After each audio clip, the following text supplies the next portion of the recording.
Party panel is back.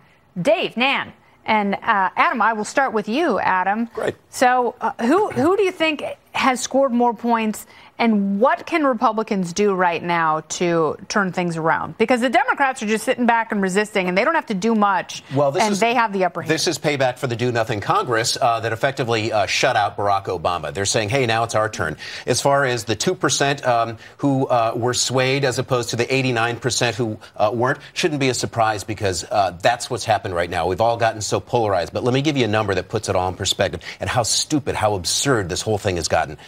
The federal government spends $11 billion a day. OK, so $5.5 billion. We're talking about 13 hours worth of government spending. And they're shutting down the entire government. They're putting planes, travelers at risk. I mean, on and on and on. They're not paying people. I mean, this is crazy. Guys, get it done. Yeah. It's mind-boggling. How do they get it done? I mean, that's a question for every lawmaker. That's a question for every analyst. You were a congresswoman. I've been there, right. I was in the photo negative of this Congress when we had the new Republican majority versus the Democratic Senate, and, of course, President Obama.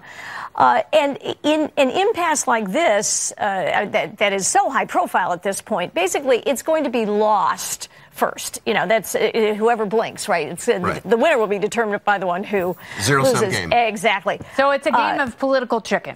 Well, it is, and I commend the president for being consistent on his message. The Democrats are good at being on message, but the president has been quite consistent on his message. And practically the first word out of his mouth when he made his speech was humanitarian. He said humanitarian and security concerns. Didn't resonate, though. Didn't resonate with people watching. But you know what?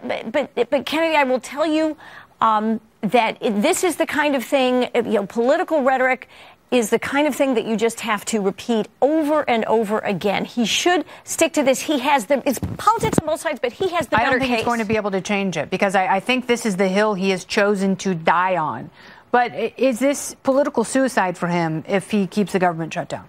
I don't think it's going to help. I don't know if it's suicide because the people who are dug in for Trump, he's got them there. Yeah. But it's just so disingenuous on both sides. I mean, obviously on the Democratic side, they're saying this is immoral, but they voted for wall funding before. As you pointed out, they're saying this is a waste of money to the Democrats. I don't even know how to respond to that. Right. But for Trump, I mean, Trump had a Republican Congress for 2 years, and he waited until now to try to pass what was his signature campaign promise. I mean, he could have done this immediately and actually gotten it done. Yes. So I think most American people see that this is why, like, Bernie Sanders and Trump were popular to begin with, because they see that they're all just liars. But I would, if I may, respectfully, if we look at... We have to go, so you got to make your point quickly. The Senate should have relinquished the filibuster on passing legislation. The Senate majority should have done that, and we would have had an immigration bill passed. I don't know. There's no one wants to pass immigration, but the wall and immigration, two separate things.